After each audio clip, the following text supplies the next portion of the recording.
Hello everyone, my name is Ryan Cam, and welcome to my final video for 2021. This is going to be focusing on 5 overlooked and 5 underrated movies that I watched in 2021.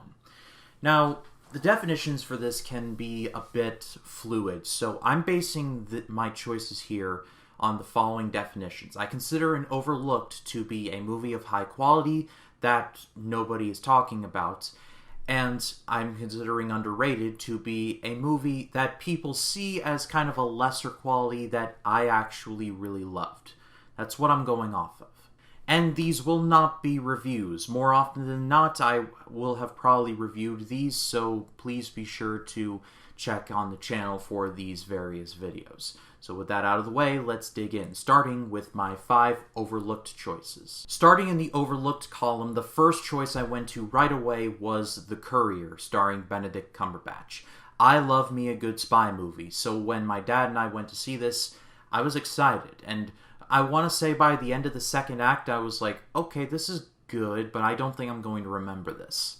And then the third act happens. This is based on a true story, and this is a story I had no idea about. I did not see the ending of this movie coming, and I say that in the most pleasant way possible.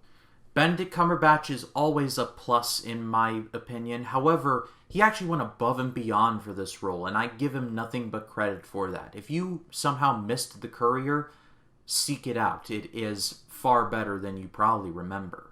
Next up is Those Who Wish Me Dead, directed by Taylor Sheridan, who is currently working on the series Yellowstone. Maybe it's because I saw this on my actual birthday, but I remember actually quite liking this movie. I liked the premise, I liked Angelina Jolie in the movie, I loved the relationship that she had with this little boy, and I even liked the mystery of the men in the suits, one of them played by Peter Baelish from Game of Thrones. Jon Bernthal is always a welcome sight, and just on the whole, I liked this. I liked this movie. I liked just the general themes and the premise of it. This is not necessarily Taylor Sheridan at his prime in terms of Frontier Trilogy prime.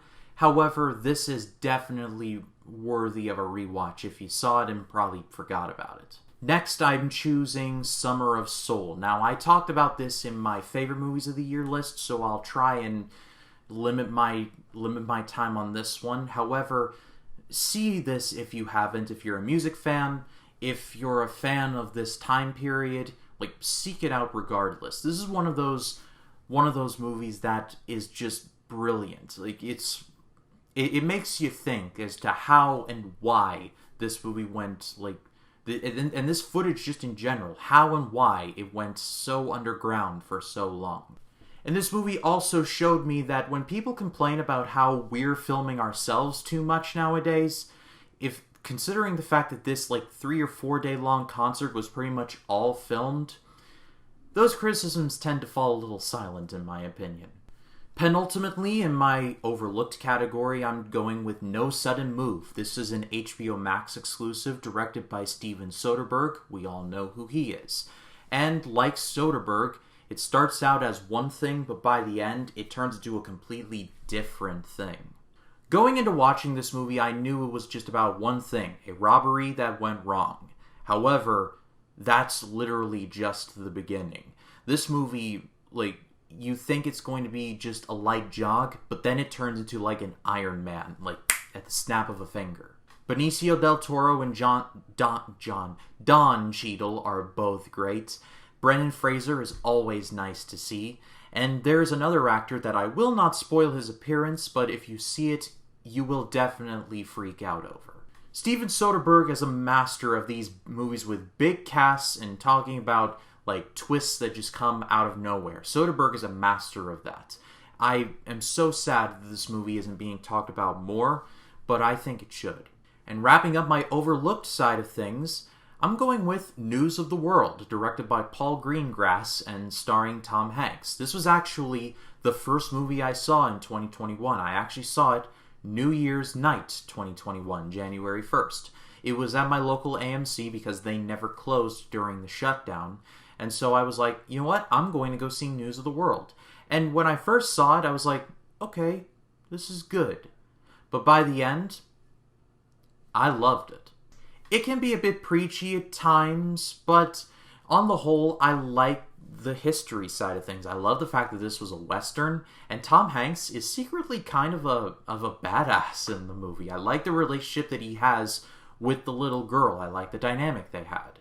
If this movie were made in the 70s, the Tom Hanks role would definitely be played by Clint Eastwood. That's all I'm saying. Now let's cross the tracks to talk about the underrated side of things. Now, just a refresher, I consider these movies to be movies that people are kind of low on, but I loved for one reason or another.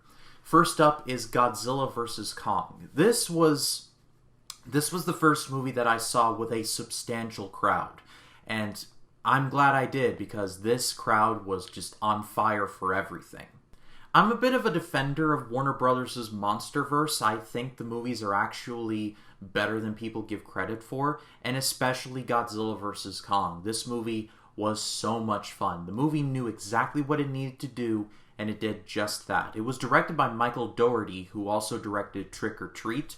It's a great Halloween movie, check it out. And he not only gave us several great Godzilla vs. Kong fight scenes, but it also opens the door for what's coming next with the whole Inner Earth thing. I'm loving what's going to come of that. I just want to see Jet Jaguar, please, or at least have Godzilla throw a drop kick. I'm a simple man. I only need to see Godzilla throw a drop kick. Next in the underrated side of things is Wrath of Man. This was an early favorite of mine this year. I am a sucker for Guy Ritchie movies, and I'm surprised that this movie isn't being talked about more, because I love the idea of this. It involves people that you would never want to meet in real life, but they're so fascinating that you just kind of gravitate toward them. The build-up to this heist, and when this heist actually happens, is so much fun. And also, the third act of this movie is so satisfying, it's crazy. It basically involves Jason Statham shooting Josh Hartnett quite a bit. Next up is Luca. This is Pixar's sole offering this year, and there were actually some people who were like, oh, Luca's okay, but I was like, did you all watch the same movie I did? Because I thought Luca was delightful. I love the animation, I love the relationship between the two boys, and I love that this movie kind of circled around a very extreme triathlon. It was so much fun. Also, this movie made me hungry for pasta in ways that I never imagined. Like, seriously. The pasta in this movie looks just amazing. Like, Studio Ghibli levels of food porn. My penultimate movie in the underrated side of things, and this might be a bit of a controversial choice, but I'm going with ShangChi. Now, I know some of you are like, Ryan, everybody loves ShangChi. I understand that.